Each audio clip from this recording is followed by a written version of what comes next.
Dneska si představíme nový Volvo XC90.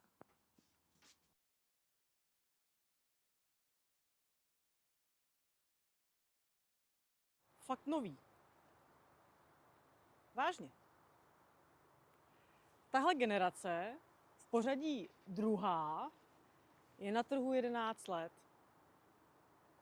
Za tu dobu samozřejmě prodělala nějaký modernizace, celkem 2, takže nevypadá úplně stejně celou dobu, ale vlastně vypadá. Takže mi řekněte, co přiměje člověka, aby v roce 2026 nakráčel do autosalonu a vysolil 2 miliony za auto, který je stejný jako v roce 2015. Co na něm ty lidi vidějí? A věřte, že vidějí, protože XC90 je to nejprodávanější Volvo ze všech, alespoň v Česku. Zákazníci Volva, nalejme si čistého vína, nejsou zrovna vizionáři a inovátoři. Jsou to lidi, co chtějí auto prostorný, pohodlný a samozřejmě bezpečný. Když se jdou pro nový Volvo, většinou to není jejich první. Když chtějí nový, tak ho nechtějí nový, protože by chtěli osidlovat novou galaxii, ale proto, že to starý už je prostě starý. Je opoužívaný, ojetý a staré věci se začnou kazit. Pak jsou tu lidi, co zakládají rodinu nebo rozšiřujou. Pořád je strašná spousta lidí, pro který je Volvo prostě synonymem bezpečnosti. I když dnešní konkurence už není o nic méně bezpečná, je to tak. Miláčku, budeme mít miminko, potřebujeme Volvo. Na tom autě se změnilo právě tolik, aby vypadalo jako nový.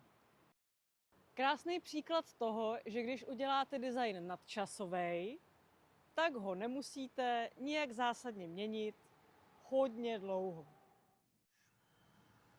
Uvnitř je nová větší obrazovka, nový systém, který funguje výrazně líp než ten starý a žádný další novoty od SUVčka Volvo asi nikdo nechce. Co od něj naopak chtějí úplně všichni, je právě ta bezpečnost. Tu si na videu neukážeme, ale je tam. Vyzkoušela jsem si, že to fakt umí hodně rychle zastavit, když vám někdo vyjde do cesty. Vyzkoušela jsem si taky, že to dokáže odjet po svých, když do vás někdo narazí a pak ho hasiči odklízejí lopatou. Samozřejmě ne na tomhle konkrétním kusu, ale na hodně podobným. A nebyla to moje chyba. Dále je tu samozřejmě vnitřní prostor. Tady je to skoro jako v MPVčku. Sedačky se dají posunovat, dají se sklápět. Tady máme dokonce volitelný booster pro větší děcka, co už nepotřebují kompletní autosedačku. Ani ta třetí řada tam není jenom do počtu. Člověk průměrného vzrůstu se sem vejde docela dobře. A když je všechny sklopím,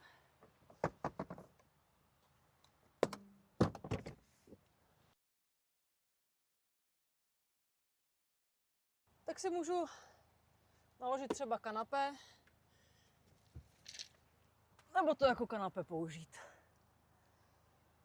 Co je super, že když si sklopím prostřední opěradlo, vznikne mi tady místo na dlouhý předmět, třeba obrovskou knihovnu Billy, anebo tuhletu roletku, která jinak pořád překáží, protože nemá svoje místo. A tady můžou pořád sedět 2 lidi. Pak je to spousta menších či větších věcí pro příjemné cestování. Spousta úložných prostor.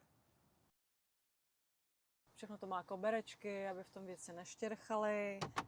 A tohle mě fakt baví. Volvo lidi mají samozřejmě svoje specifické požadavky i na jízdu samotnou. Prioritou je jednoznačně pohodlí, plynulost a klid. XC90 má už v základu aktivní tlumiče FSD, který za těma příplatkovými vzducháčema zaostávají opravdu jenom o kousíček. Je to famózně komfortní. Automatická převodovka řadí a to je asi tak všechno, co o ní můžeme říct, protože o ní během jízdy prakticky nevíme. A pod kapotou je motor, má 250 koní, což i tomuhletomu dvoutonovému autu stačí v každé situaci. Co víc ještě můžu chtít? Vlastně je tady ještě jedna věc a je docela důležitá. Volvo má svůj specifický charakter, který buď zbožňujete, anebo nenávidíte. Není to řidičský auto. Je to vlastně mnohem spíš než auto něco jako prodloužení domova. Je to místo, kde za sebou zavřete dveře a všechny věci, problémy, schůzky, stresy zůstanou venku. Často se jim vyčítá, že až příliš izolujou od jízdy, od silnice, od řízení, že nedají řidiči šanci, aby se takzvaně zapojil do děje. Jenomže to je právě ono. Co když se nechci zapojovat? Já už jsem se celý dlouhý den zapojovala do tolika věcí, že teď chci mít jenom svatý pokoj. Chci si tady sednout, cítit se dobře, vykládat si vtipy s dětskama, poslouchat hudbu nebo ticho a dívat se, jak se za oknama mění krajina. A tenhle pocit pohody, ten Volvo umí naprosto bezkonkurenčně.